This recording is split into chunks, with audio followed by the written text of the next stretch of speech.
बिस्मिल्लाहिर्रहमानिर्रहीम। अस्सलाम वालेकुम नाज़रीन। आज़म स्वाति की तर्ज़ का एक और वाक़या होने जा रहा है और वो किसके साथ हो रहा है अब वो मैं आपको बताऊंगा इस व्लॉग में। जस्टिस मज़ाहिर अली अकबर नकवी जिन्होंने फ़ैसला दिया था कि इलेक्शन टाइम पे होने चाहिए, उनके ख़िलाफ़ एक कार्रवाई का आगाज़ कर दिया गया है। सुप्रीम जुडिशल कौंसिल में कार्रवाई होगी। मरीम नवाज़ इसकी बड़ी इस्तदा करती थी। इसके हवाले से भी डिटेल आपके साथ शेयर करेंगे। अज़हर मशवानी जो कि तहरीक इंसाफ का सोशल मीडिया विंग को लीड करते थे, वो 2 दिन से गायब हैं और 2 दिन से गायब होने के वजह से तकरीबन दोपहर को 1 बजे उनको उठाया गया था और अभी तक पता नहीं लग सका है, ना किसी अदालत में पेश कर सके हैं उनको। तो मैं आपको ये बताऊंगा कि वजह क्या बनी है उनके उठाए जाने की। साथ जो लोग फौज पे तनकीद कर रहे हैं राइट नाउ सोशल मीडिया पे, वो बड़े होशियार हो जाएं, क्योंकि लॉ मिनिस्टर जो है उन्होंने मुझे खबर दी है, वो भी आपके साथ जिक्र करेंगे कि क्यों होशियार होने की ज़रूरत है। एक टास्क फोर्स बना दी गई है। दूसरा, हम फ्रांस और इंडिया के हालात पे बात करेंगे। जैसी फाशिस्ट रजीम फ्रांस और इंडिया में मौजूद हैं, एम्यूल मैक्रोन की बात करें, इस टाइम फ्रांस में मुजाहरे हो रहे हैं और मुजाहरे इस वजह से हो रहे हैं कि वहाँ पे एक लॉ पास कर दिया गया है पार्लियामेंट को नज़रअंदाज करके डायरेक्ट जो है प्राइम मिनिस्टर के ऑर्डर से ये लॉ पास किया गया कि जो पेंशन है उसकी एज 62 नहीं 64 है। मतलब यानी जो पेंशनर्स हैं, जो रिटायरमेंट हैं, उनकी एज जो थी वो पहले 62 थी, अब उसको 64 कर दिया गया है। लोग वहाँ पे एहतजाज कर रहे हैं और सदर मैक्रोन के ख़िलाफ़ वो ये कह रहे हैं कि आपको ये मामला पार्लियामेंट में लेके जाना चाहिए था।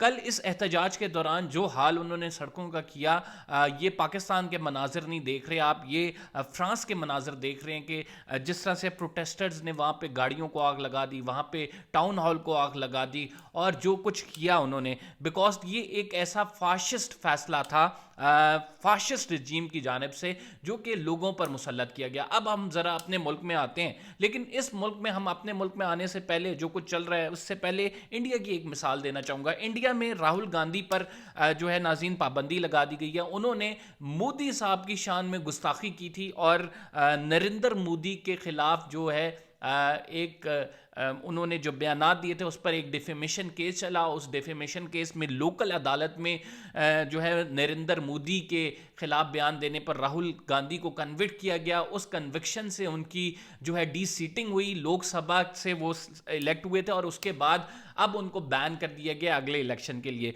तो ये पूरी दुनिया का एक फाशिस्ट चेहरा हमारे सामने आ रहा है, जिस तरह से रिजीम्स ऑपरेट कर रही हैं। और अगर पाकिस्तान की बात की जाए तो कोई दूसरी मिसाल नहीं मिलती। जिस तरह से उठाया गया हसन नियाज़ी को, जिस तरह से उठाया गया अज़हर मशवानी को, ये पॉलिटिकल वर्कर्स हैं। हसन नियाज़ी साहब इमरान खान के भांजे हैं, इनको उठा के डायरेक्टली अब कोयटा के हवाले कर दिया गया। मैं आपको कोयटा पुलिस के हवाले करके क्यों, आज़म कह रहा था कि आज़म स्वाति से इस इंसिडेंट की जो रिजम्बलेंस है वो इस वजह से है कि आज़म स्वाति वाले केस में जिस तरह से मुल्क भर की अदालतों में उनको पेश किया गया, मुल्क भर की जेलों में उनको ले जाया गया, इसी तरह जो हसन नियाज़ी हैं जो बज़ाहिर तनकीद करते थे पार्टी के ख़िलाफ़ लोगों पर, फ़ौज पर, और उनके कुछ ऐसे इक़दामात थे, ख़ुसूसन जजेस पर उन्होंने तनकीद की, तो उनको उठा लिया गया और फिर उसके बाद इस्लामाबाद की अदालत में पेश किया गया। वहाँ पे वकला सारे मौजूद थे। लेकिन अब कोयटा की पुलिस आ गई है, राहदारी रिमांड 1 दिन का मांगा गया और अदालत ने वो राहदारी रिमांड दे दिया है।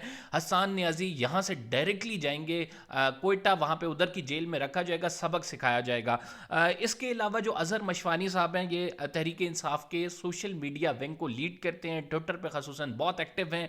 अज़हर मशवानी साहब को दिन दिहाड़े 1 बजे उठाया गया और 1 बजे उठाने के बाद से अभी तक ट्रेस आउट नहीं हो सका उनके वेयर अबाउट्स क्या हैं, वो किस जगह पे मौजूद हैं। तहरीक इंसाफ भरपूर कोशिशों के बावजूद भी ये ट्रेस नहीं कर सकी। अज़हर मशवानी पर इल्ज़ाम है कि वो फेक अकाउंट से फ़ौज और अपने मुखालफिन को गालियाँ दिलवाते थे, लेकिन ये इल्ज़ाम कितना सच है, क्योंकि अब तक हमारे पास जो इत्तलात आ रही हैं, जो हमारे राब्ते हो रहे हैं सोर्सेज से, वो यही बताया जा रहा है कि इसी जुर्म में उनको उठाया गया है। लेकिन क्या किसी को उठा लेना, क्या किसी पे ज़ोदोकोब करना, क्या किसी को गायब कर देना, क्या किसी का अगवा की कार्रवाई डालना, ये जस्टिफाइड है पाकिस्तान की ऐसी रियासत में जहाँ पे 1973 के आइन में तमाम चीज़ें वाजे करके दी हुई हैं, लेकिन हम आइन मानने को तैयार नहीं हैं, हम तो इलेक्शन कराने को तैयार नहीं हैं और हम तो आइन के तहत किसी भी तरह से चलने को तैयार नहीं है। तो ये तो 2 छोटे से पॉलिटिकल वर्कर हैं बेचारे, जो कि इस सिस्टम की भीड़ चढ़ते नज़र आ रहे हैं हमें।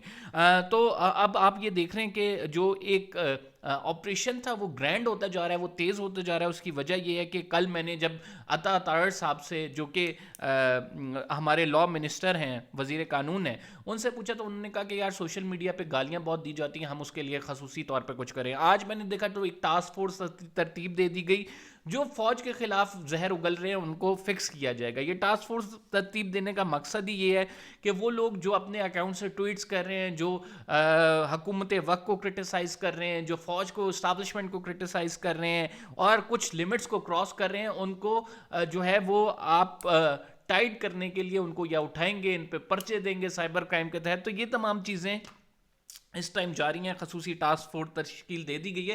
دوسری جانب خواجہ آصف ہمیں یہ کہتے نظر آتے ہیں, جو کہ ڈیفنس منسٹر ہیں, کہ ملک کے آئندہ آنے والے دنوں, یہ آج کی سٹیٹمنٹ ہے, آئندہ آنے والے دنوں میں ملک جو ہے بدترین دور سے گزرے گا. یعنی خواجہ آصف پہلے سے پریمپٹ کر رہے ہیں کہ آنے والا ٹائم جتنا سخت اور شدید ہوگا. اس کی وجہ یہ ہے کہ الیکشنز اگر ٹائم پر نہیں ہوئے, لوگ احتجاج کریں گے, ان کی پکڑ دھکڑ ہوگی, ان کو مارا پیٹا جائے گا. تو ایک خونی جو ماحول ہے یہ بنتا نظر آ رہا ہے. پاکستان کے حالات جو ہیں وہ کسی طور بھی سنبھلتے اس ٹائم نظر نہیں آ رہے. ناظرین, ہمارے پاس جو ہے فوراً آپ یہ کہہ سکتے ہیں اکاؤنٹس میں, اور ہمارے جو اپنے اکاؤنٹس ہیں, بیلنس آف پیمنٹس کو دیکھیں. اس کے علاوہ ہمارا جو فورن ایکسچینج ریزروز ہیں اس کو دیکھیں.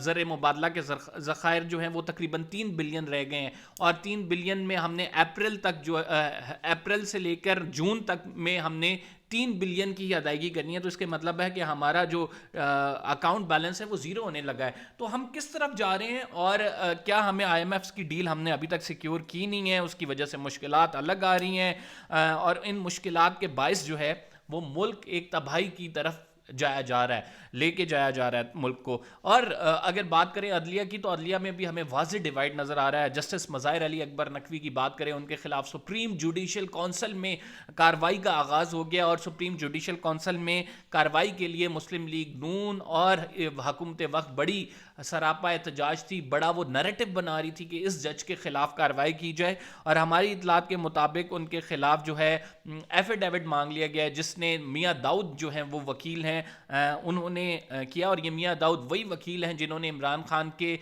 جو قاتل تھا عمران خان کا, جس نے قتل کرنے اقدام قتل کی کوشش کی تھی, اس کو جو ہے سپورٹ کیا تھا, اس کے حق میں دلائل دیے تھے, اس کے لائر کے طور پر سامنے آئے تھے, اور اب یہ جو ہیں لائر بنے ہیں جسٹس مظاہر علی اکبر نقوی کے خلاف. تو ڈاٹ سے ڈاٹ کنیکٹ کریں, آپ کو پتہ لگ جائے گا کہ پاکستان میں اس ٹائم کون چیزیں کرا رہا ہے, کیا کچھ ہو رہا ہے, کس طرح سے اسٹیبلشمنٹ کو تنقید کا نشانہ بنائے جانے پر لوگ اٹھائے جا رہے ہیں, اور ایک پاکستان کا بھی فاشسٹ چہرہ دنیا کے سامنے آ رہا ہے, جس طرح سے فرانس اور انڈیا کی میں نے بات کی آپ سے شروع میں. قمر زیدی کو اجازت دیجیے, انشاءاللہ کچھ مزید اپڈیٹس کے ساتھ حاضر خدمت ہوں گے. فی الحال کے لیے اتنے ہی, اللہ حافظ.